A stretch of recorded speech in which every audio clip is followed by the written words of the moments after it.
압박에 승리한 신앙원리, 압박에 승리한 신앙원리, 이런 제목으로 하나님 말씀을 증거하도록 하겠습니다. 우리가 다니엘서를 보면 다니엘이 이방 땅 바벨론에 끌려가서 참 많은 고생을 했다 하는 인상을 지울 수가 없습니다. 그런데 다니엘은 그 많은 압박과 어려움을 당했지만 이겨냈습니다. 다니엘은 많은 압박을 받았지만 믿음으로 승리한 책이다, 그렇게 볼 수 있습니다. 예수님께서 요한복음 16장 33절에 이것을 너희에게 이르는 것은 너희로 내 안에 평안을 누리게 하려 함이라. 그리고 그 다음에 세상에서는 너희가 환난을 당하나 담대하라. 내가 세상을 이기었노라. 내가 세상을 이기었노라 하기 전에 뭐라고 했습니까? 너희가 환난을 당한다. 세상에서는 환난을 당한다. 예수 믿는 사람들이 이 바벨론 같은 세상에서 환난을 당한다는 거예요. 다니엘은 신약으로 말하면 예수 믿는 성도라고 볼 수 있겠죠. 정말 하나님 잘 섬기고 예수 잘 믿는 이 다니엘 같은 성도도 환난을 당하고 어려움을 당하더라는 거예요. 여러분, 이 외부적으로 당한 어려움을 환난, 압박이라고 한다면 내부적으로 당하는 이 환난과 압박에 대한 우리의 반응이 뭐라고 할 수 있을까요? 이 스트레스를 할 수 있겠죠.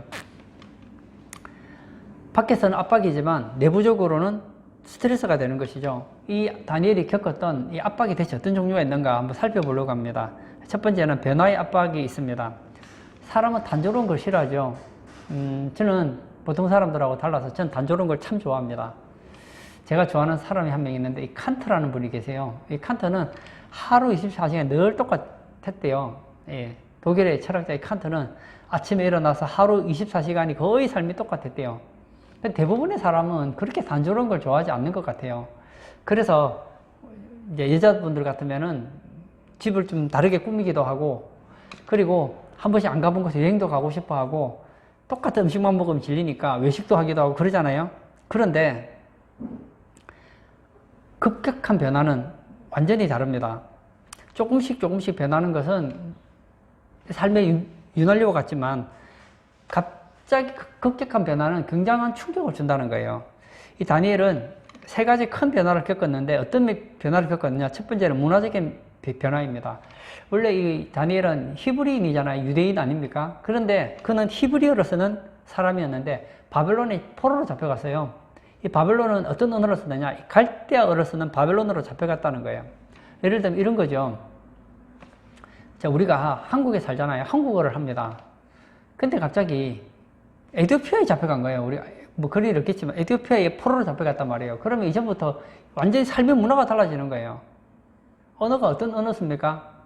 그 나라의 언어에 맞춰서 가는 거 아닙니까? 그럼 에티오피아에 갔다. 우리가 에티오피아 언어를 알아야죠. 뭐 영어도 잘 못하지만 영어는 그래도 좀 배우기라도 했는데 전혀 배우지 않은 그런 어느 국가에 가면 문화적으로 얼마나 힘들겠습니까? 뿐만 아니에요. 제가 단기 선교를 가면서 느낀 것이 우리나라에서 먹던 음식과 해외에 다 선교하러 간 곳에 음식이 다르잖아요. 그래서 저는 참 선교사 체질인지는 모르겠는데 다른 문화의 음식을 좀 잘 먹는 것 같아요, 나름. 근데 같이 갔던 분들 중에서 한 2주 단기 선교를 갔었는데 보니까요, 못 먹는 분들은 아예 못 드시더라고요. 그래서 저는 단기 선교 가서 살이 한 100kg 쪄가봤어요. 왜 제가 잘 먹은 게 아니죠. 식사를 하는데 막 남기는 거예요. 고기 같은 걸 남기니까 아깝잖아요. 그래서 제가 이제 먹다 보니까 제가 2주 동안 살이 몇 킬로가 쪄가봤어요. 근데 한 절반 이상은 살이 다 빠진 거예요. 왜 그렇죠? 입에 안 맞으니까. 여러분, 옷도 다르죠. 언어도 다르죠. 식생활도 다르죠. 완전 환경이 달라지니까 얼마나 이게 스트레스가 되겠습니까? 두 번째는 가족적인 변화입니다. 다니엘이 지금 포로로 잡혀갔는데 가족들이 다 포로로 잡혀간 게 아니에요. 가족들은 예루살렘에 남아 있습니다. 어쩌면 일부는 바벨론에 포로로 잡혀갔는지도 모르죠. 그러나 확실한 것은 지금 다니엘은 가족들과 함께 살 수 없다는 거예요. 편지도 안 되죠. 전화도 안 되죠. 전보도 안 되죠. 인터넷도 없는 이방 땅에서 가족들과 연락이 되지 않는다. 외롭게 살아야 된다. 이거 얼마나 힘든 압박인지 모릅니다. 6.25 때 한국에 온 미국 군인들이 가장 많이 불렀던 노래가 바비 빈턴이 부른 미스터 론리라는 노래가 있다고 해요. 미스터 론리. 얼마나 외로우면 노래 제목이 미스터 론리겠어요? 그 가사에 이런 내용이 있습니다. 나는 외로운 사람이에요. 나를 알아주는 사람은 아무도 없어요. 나는 너무나 외로워요. 외로운 사람이에요. 전화를 걸 대상이 있으면 좋겠어요. 지금 나는 군인이에요. 외로운 군인이죠. 내 뜻과는 달리 집에서 멀리 떨어져 있어요. 내가 외로운 이유가 바로 그것이지요. 나는 외로운 사람이에요. 집으로 돌아갈 수 있으면 좋겠어요. 편지, 결코 한 통의 편지도, 내게 온 한 통의 편지도 없어요. 나는 잊혀진 사람이죠. 예, 잊혀졌어요. 어떻게 해서 내가 실패를 하게 되었는지. 이런 노래를 불렀다는 거예요. 우리나라에 와서. 그리고 6.25 사변이 일어났을 때 5만 명 이상이 넘는 이 미국 군인들이 죽어갔습니다. 이 가족과 떨어져 있다는 거, 얼마나 이게 쓸쓸한 압박이겠습니까? 뿐만 아니에요. 영적인 변화입니다. 다니엘은 어떤 사람이었느냐? 그는 신앙의 사람이었습니다. 여러분, 다니엘이 살았던 이 이스라엘이라는 나라는 어떤 나라냐? 우리로 말하면 신정 국가에 있단 말입니다. 그래서 그들은 마음껏 신앙생활을, 종교적인 신앙생활을 할 수 있었습니다. 그런데 이제는 바벨론은 다신 문화였기 때문에 안식일을 지킬 수가 없었습니다. 그리고 성전제사도 드릴 수 없었고 하나님을 마음껏 섬길 수 없는 그런 상황이 됐다는 거예요. 문화적으로, 가족적으로, 영적으로 급격한 변화를 가졌다는 거예요. 여러분, 이런 변화가 있을 때 사람들은 굉장히 압박감을 느끼는 거예요. 이런 압박감을 이기려면 어떻게 해야 됩니까? 평소에 신앙생활을 잘해야 되는 거예요. 어떤 분에게 이렇게 질문을 하면 이렇게 대답하는 경우가 있어요. 천국 갈 확신이 있으십니까? 그러면 뭐라고 하죠? 제 아내가 신앙생활을 잘해서 저는 치맛자락 붙잡고 가겠습니다. 그래요. 천국은 아내의 치맛자락을 잡고 가는 곳이 아니라는 거예요. 여러분, 이 시대도 지금 변화가 얼마나 급변합니까? 제가 예전에 공부할 때 그런 얘기를 들었어요. 이제 우리나라에서는 미국에서 학위를 받아오면 굉장히 인정을 해주잖아요. 근데 농담 반, 진담 반인데요. 미국에 가서 10년 동안 공부해서 박사학위를 받아서 한국에 오는 동안에 너무 많이 변해서 미국에서 공부한 그 지식이 그냥 유물이 된다는 거예요. 그래서 저도 이거 인생을 살면서 느끼는 게 한 해 한 해가 달라요. 예전에는 저도 좀 진보적인 그런 사람이었는데 이제 완전 태보적인 사람이 되는 걸 많이 느껴요. 제가 예전에 학생들하고 얘기를 하다 보면은 내가 예전에는 학생들을 가르쳤는데 요즘에 신문물에 대해서는 내가 오히려 따라잡지를 못하겠는 거예요. 너무 안 되는 거예요. 그나마 유튜브가 있어서 유튜브 보고 따라가서 그렇지, 유튜브 없었으면 어떻게 했을까 싶을 생각이 들 정도로 예전에는 어른들이 자녀들을 가르쳤는데 이제는 바뀌어서 어른들이 젊은 사람들한테 배워야 되는 그런 시대가 되어버렸어요. 이런 급격한 변화 속에 우리가 살아가잖아요. 몇 년 전만 해도 제가 이 유튜브로 설교하게 될 것이라고 저는 생각도 하지 않았습니다. 중국의 어떤 곳에서 코로나 몇 명이 걸렸는데 이게 전 세계를 이렇게 퍼뜨리게 될 줄 누가 생각이나 했겠습니까? 변화의 압박입니다. 여러분, 이 급격한 변화가 오는 것은 우리 굉장한 압박을 주고 스트레스를 줍니다. 그러므로 한 살이라도 젊을 때 세상은요 너무 빨라져요. 다니엘서에서는 마지막 때가 되면 지식이 많아진다 그랬습니다. 지금 지식이 얼마나 많은 지식입니까? 그런데요, 제가 아는 것이 지금 지식이 10년 지나서 보면요, 내가 살아온 삶보다 앞으로 10년이 더 빠르다는 거예요. 10년까지 가지도 않을 것 같아요. 아마 제가 지금까지 살아온 인생보다 앞으로 5년, 10년 뒤가 더 많이 변했을 것 같아요. 너무 급격한 변화입니다.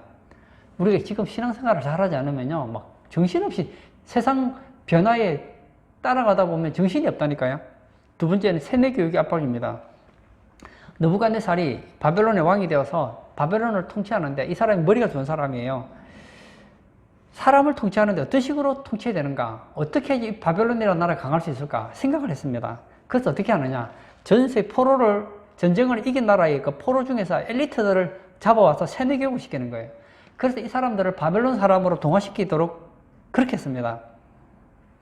그래서 바벨론을 위해 살고 바벨론을 위해 죽을 수 있는 사람으로 만들어 놓으려고 하는 거예요. 요즘으로 말하면 바벨론을 위해 살면 월급도 많이 주고 출세도 해주고 좋은 집도 주고 그리고 삶이 편안하게 해주겠다는 거예요. 그리고 그 젊은이들의 종교적인 이름을 바꾸게 하기 위해서 어떻게 했느냐?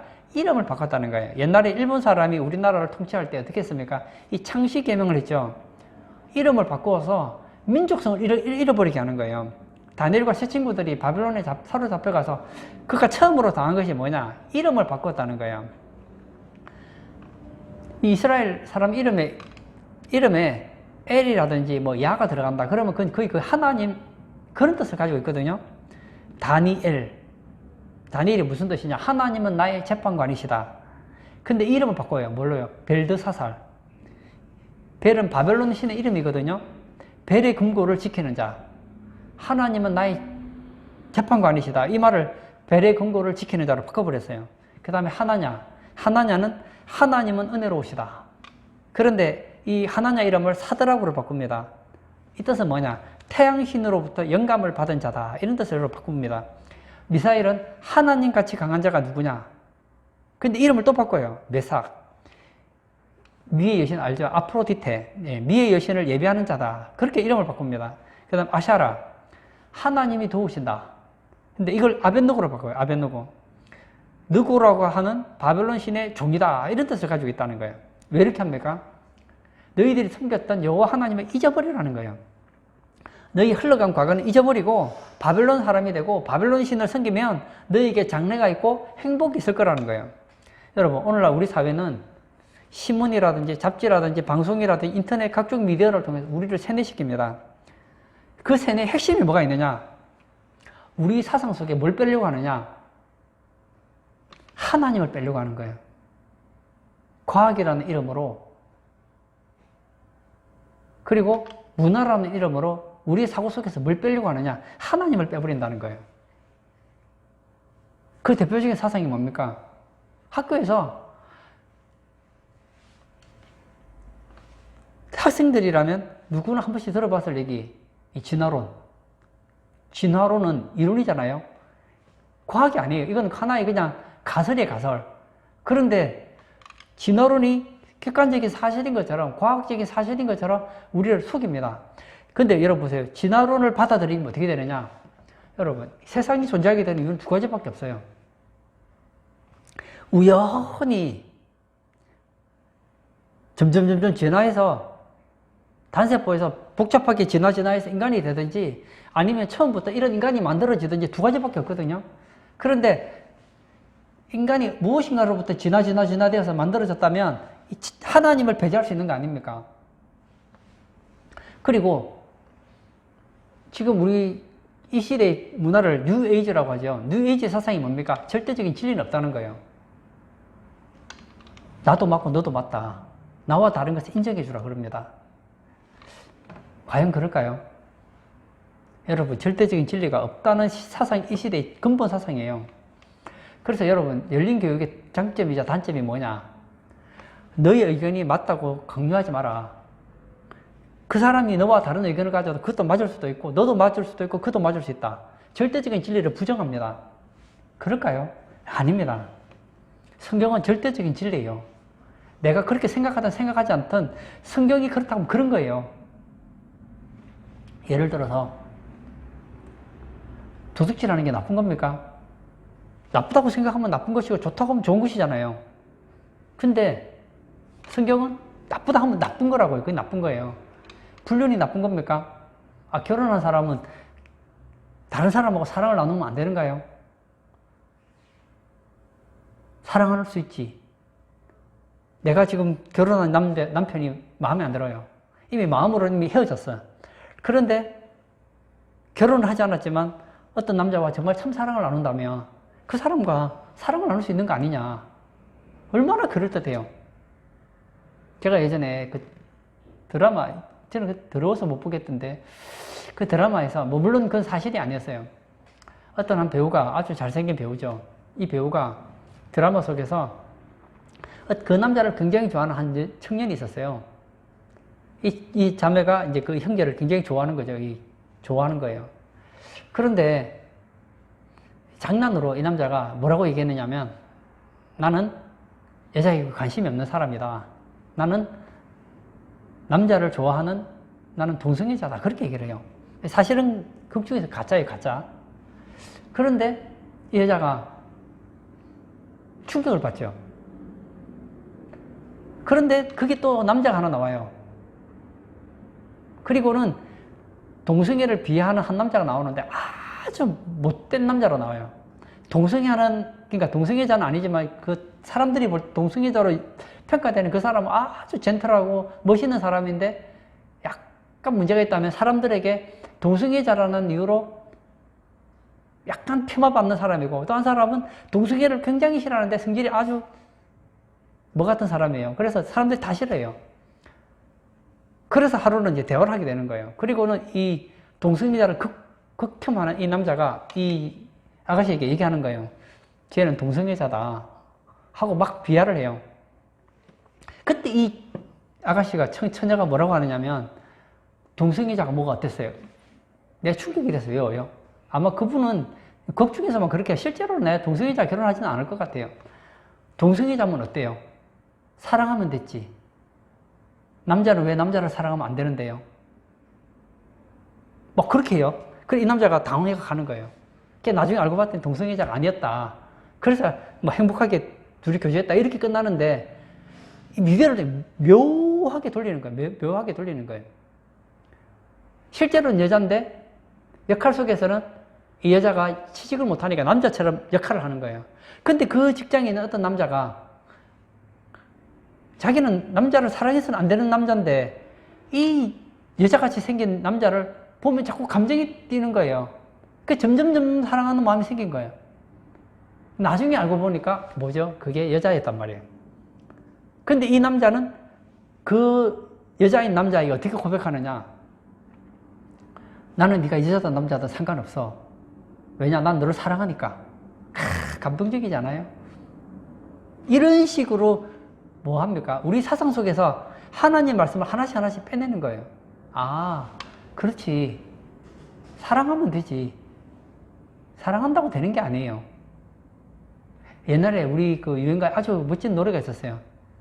사랑해선 안 될 사람을 사랑한 게 죄이라서. 옛날에 노래에도 그런 게 있었어요. 사랑해선 안 될 사람을 사랑은 죄라고요.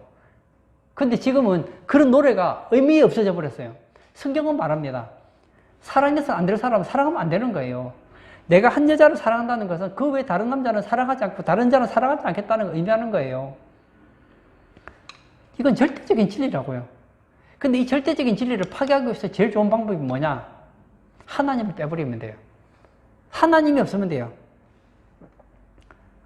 어릴 때 아이들이 교회를 다닙니다. 아, 하나님은 살아계시는구나. 학교 공부를 열심히 해요. 진화론 사상을 들었어요. 하나님이 있는 것도 같고 진화론도 맞는 것 같고, 또 공부를 해요. 여러 가지 책들을 봐요. 읽다 보면 하나님은 있을 수도 있겠는데 그런 생각으로 바뀌어요. 좀 더 시간이 지나요.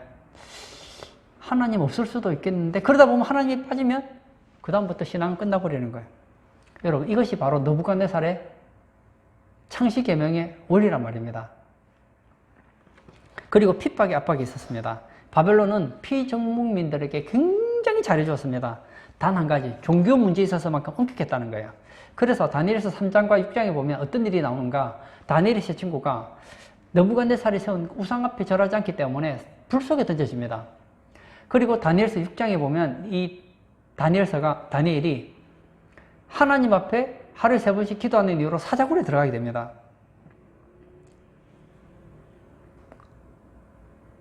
신앙적인 이유로 당하는 압박, 이런 것이 있다는 거예요. 그러므로 우리가 지금 신앙생활을 잘 해놔야 돼요. 저는 이런 얘기를 참 좋아하는데요.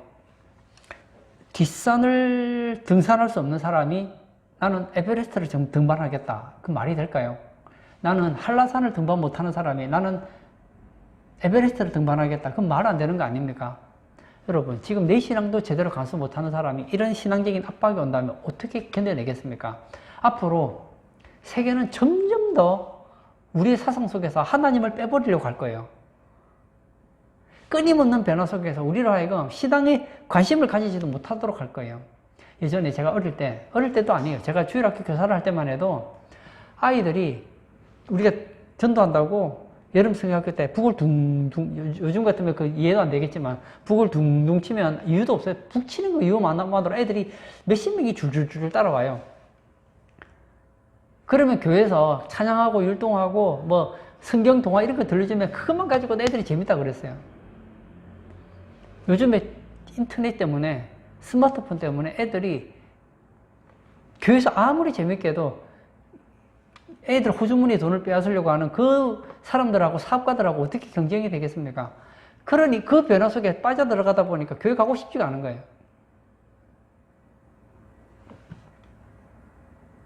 17세기 유명한 청교도인 사무엘 러더포드라는 사람이 이런 거 말을 했습니다. 천국은 아무 핍박이나 아무 반대 없이 은밀히 들어갈 수 있는 나라가 아니다 그랬습니다.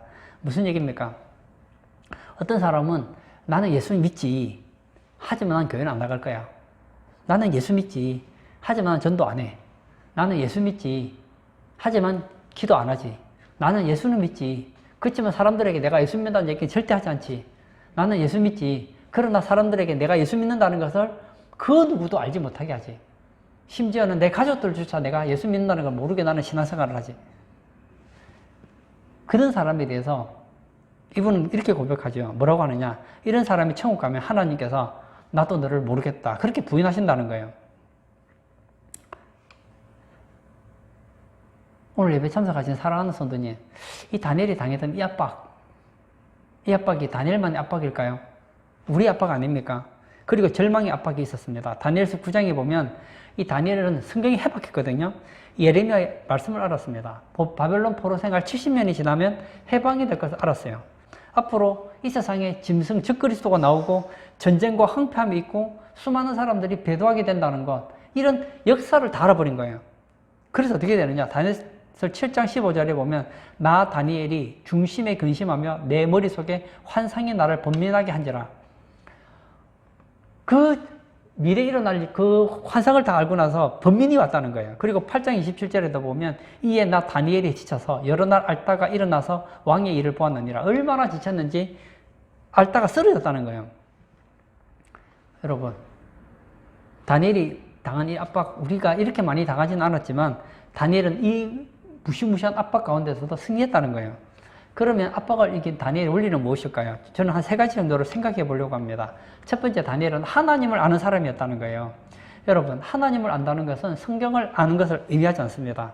하나님을 안다는 것은 하나님에 대해서 많이 안다는 것을 말하지 않습니다. 이것은 체험적으로, 개인적으로 아는 것을 말하고 있습니다. 제가 예전에 대학교에 가서 전도를 한 적이 있었어요. 그때 한 청년과 대학생이죠. 대학생에게 전도했더니 이 대학생이 그러는 거예요. 저보고. 내가 딱 얘기를, 복음을 전했더니 자기도 다 안 돼요. 아, 그래요. 내가 얘기했더니 오히려 내 말에 대해서 막 성경 얘기를 막 하는 거예요. 성경도 읽는다는 거예요. 아, 그러냐고. 예수 믿냐고 했더니 안 믿는데요. 성경에 대해서는 해박한 지식을 가지고 있습니다. 그리고 여러분, 내가 모 대학이라고 어느 대학인지 이름 말하지 않겠는데 서울의 우리나라 최고의 모 대학 같은 경우에 그 종교학과 교수 같은 경우에는 이 비교 종교학을 하기 때문에 종교에 대해서 얼마나 많이 공부를 하는지 몰라요. 그래서 그 철학자를 나온 한 목사님이 이런 얘기를 하셨어요. 자기가 나중에 목사가 됐는데 이분이 얼마나 머리가 좋고 공부를 많이 했는지 성경에 대해서는 자기보다 더 많이 한다는 거예요. 성경 구절을 또 막 수백 구절 외운다는 거예요. 우리는 성경만 공부하는데도 부족한데 이 사람은 막 성경에다가 불경에다가 무슨 뭐 코란경 무슨 경 해가지고 온갖 종교들에 대해서도 막 빠삭하다는 거예요. 그리고 지성인이라면 1년에 성경을 한 3독 정도는 해야 된다는 거예요. 그래서 1년에 성경을 한 3독씩 읽는다는 거예요. 그러니까 교수로 있으니까 뭐 성경을 뭐 수십 독을 했잖아요. 불경도 읽고 뭐 금강경 무슨 경 해가지고 책을 엄청나게 많이 읽어요. 그는 성경에 나와 있는 하나님이 어떤 분인지 줄줄줄 알고 예수님이 누군지 왜 왔는지 줄줄줄 알아요. 근데 뭐로 아느냐? 머리로 알아요. 머리로만. 이런 사람은 하나님을 아는 사람이 아니라는 거예요. 로마서 8장 28절로 29절에 보면 이런 말이 있습니다. 무릇 표면적 유대인이 유대인이 아니요 표면적 육신의 할례가 할례가 아니니라. 오직 이면적 유대인이 유대인이며 할례는 마음의 할지니. 예, 마음으로 하나님을 아는 자, 그가 참 유대인이라는 거예요. 그리고 참 유대인만이 마지막 때 신앙을 이깁니다. 다니엘서 12장 32절 하반절에 보면 오직 자기의 하나님을 아는 백성은 강하여 용맹을 떨치리라. 마지막 때에 짐승이 나타나고 적그리스도가 나타났을 때 누가 이기는가? 자기의 하나님을 아는 백성은 강하여서 용맹을 떨치지만 하나님을 머리로만 아는 사람은 타락된다는 거예요. 제가 교회에 있어 보면 어떤 분들 보면 막 진짜 머리가 좋으신 데다가 또 성경을 줄줄줄 외우시는 분들이 계세요. 성경에 대해서 정말 성경 구절은 나보다도 훨씬 많이 아는 것 같아요. 근데 이게 보면 하나님을 몰라요. 다니엘은 하나님에 대해서 잘 아는 사람이 아니었어요. 하나님에 대해서 지식적으로 많이 아는 사람이 아니었어요. 다니엘은 하나님을 경험적으로 아는 사람이었단 말입니다. 오늘 예배 참석하신 사랑하는 성도님, 저는 우리 성도님들이 하나님을 알기를 원합니다. 누구처럼? 다니엘처럼. 그러나 성경 공부하는 하나님으로는 곤란해요.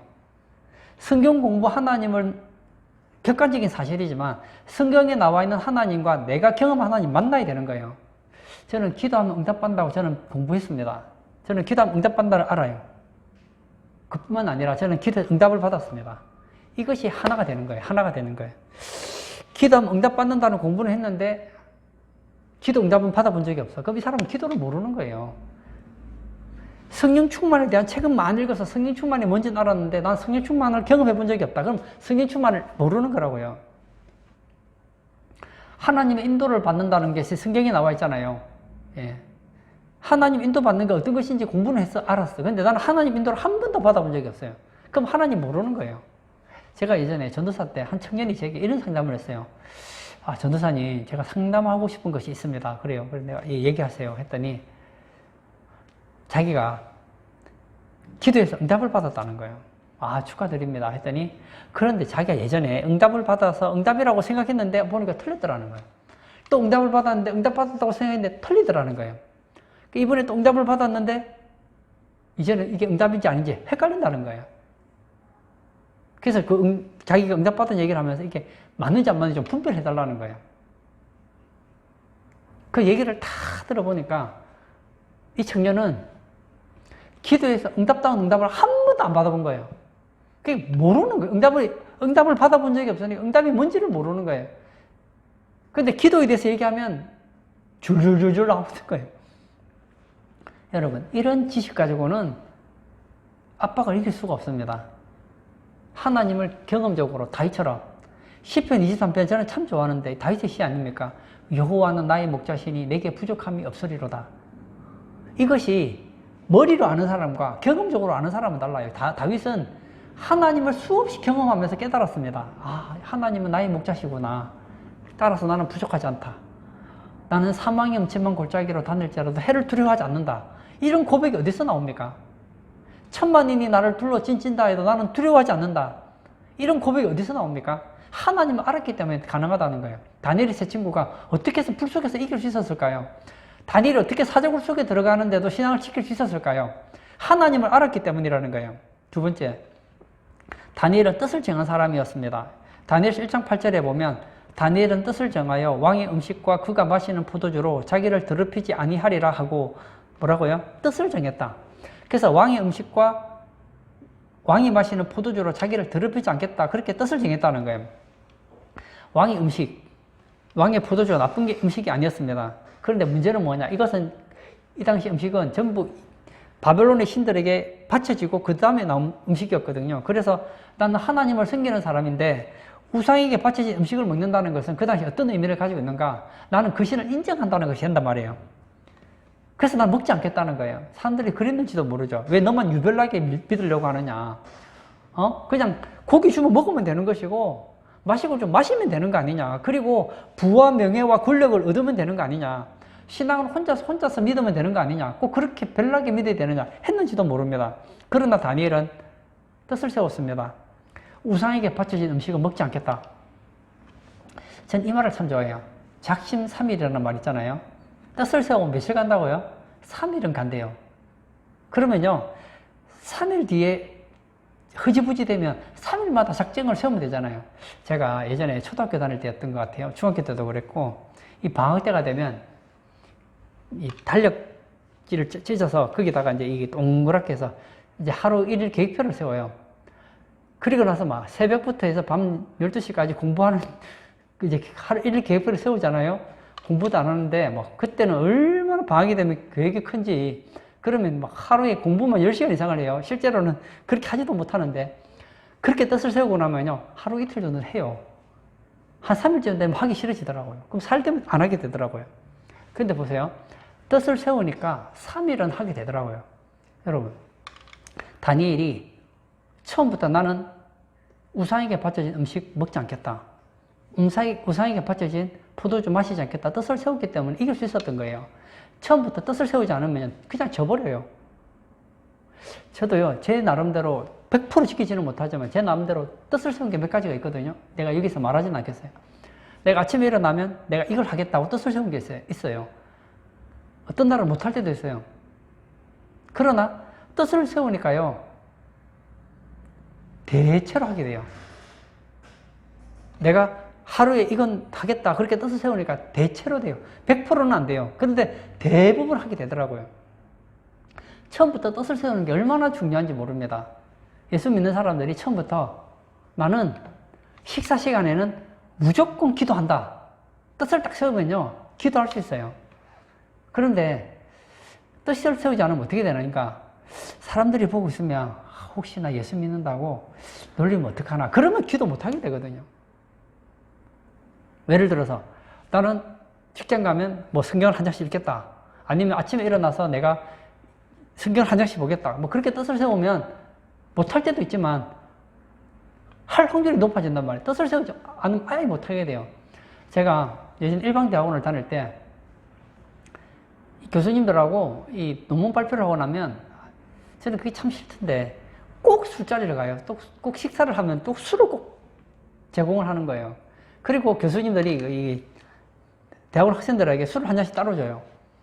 따로 주면 뭐 주니까 저도 받죠. 딱 줘요. 그리고 마시자는 거예요.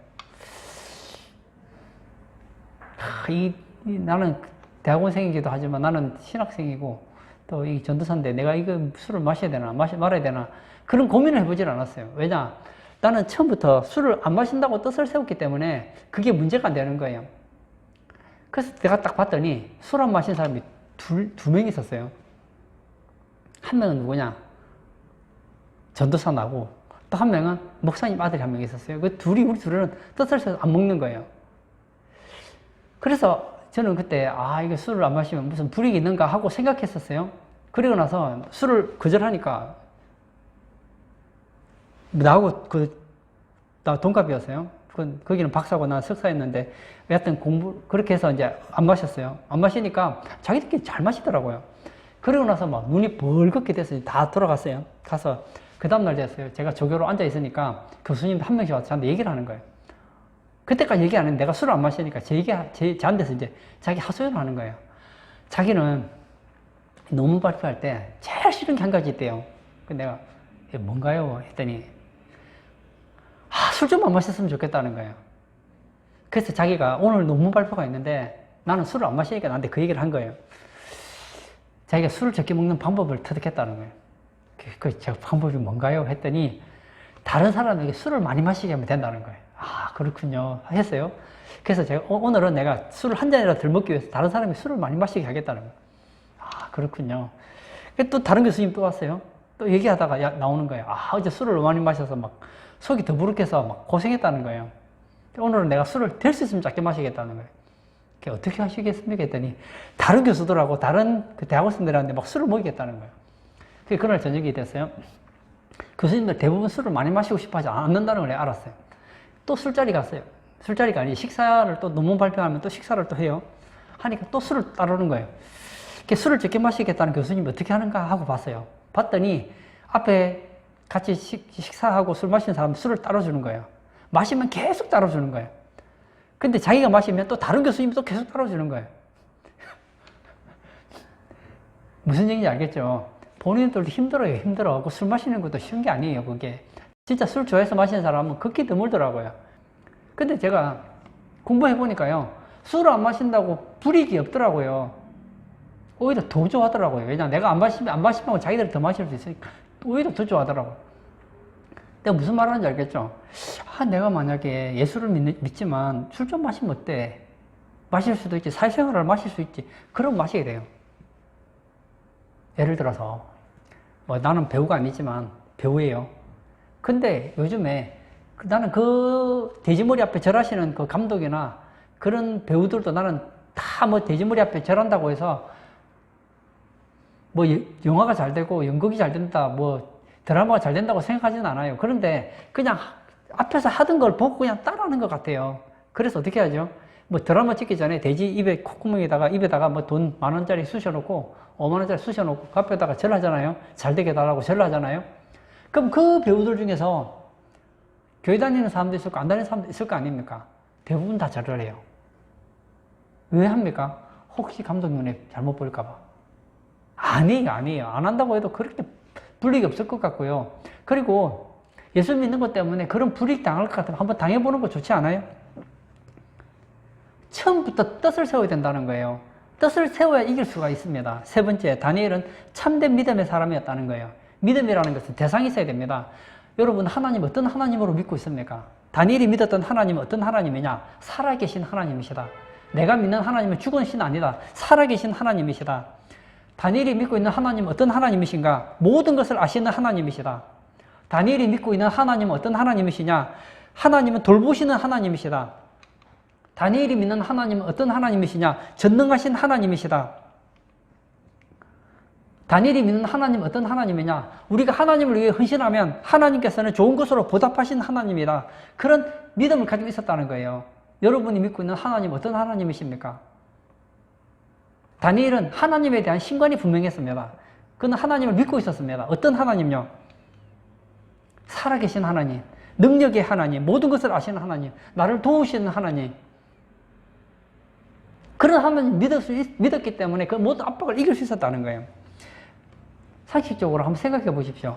사람이 만든 이 우상이라는 것, 신이라고 만들어진 게 돌로 만들어지고 금으로 만들어지고 온갖 은으로 만들어진 우상들을 보십시오. 사람이 만든 것 앞에 절을 하잖아요. 얼마 전까지도 그 돌이었는데 그걸 가지고 어떤 형상을 만들면 그게 신이 될 수가 있느냐고요.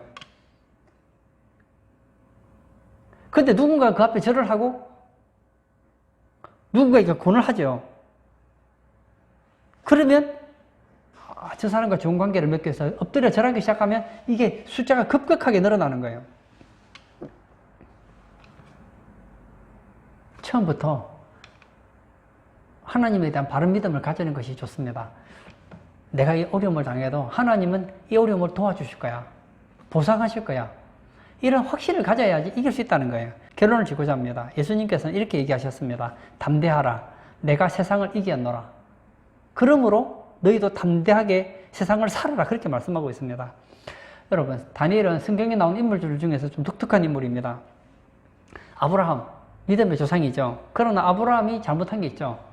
아내를 하지 못하고 아내를 동생이라고 했죠. 모세는 어떻습니까? 모세도 참 훌륭한 선지자지만 그는 살인을 했고, 그리고 하나님 명하시지 않은 반석을 2번 치는 바람에 가나안 땅에 들어가지 못했죠. 다윗은 어떻습니까? 다윗도 남의 아내를